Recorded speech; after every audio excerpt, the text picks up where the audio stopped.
Oh, it looks like it's time to replace my water filter. First thing I'll do is turn off the ice maker. Off. So grab the knob, turn it counterclockwise, keep it going, pull it out.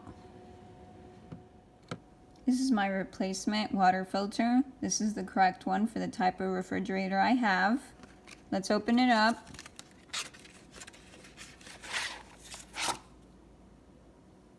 Okay, enter your new water filter, obviously with the plastic off. Okay, now let's twist until you hear the click.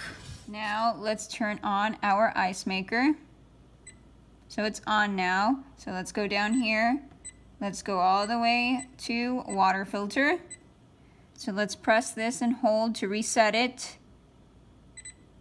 See, water filter good now. Run water through the dispenser for approximately 3 minutes or 1.5 gallons to prime the filter before use. Discard the water and replace every 6 months or 200 gallons, whichever comes first.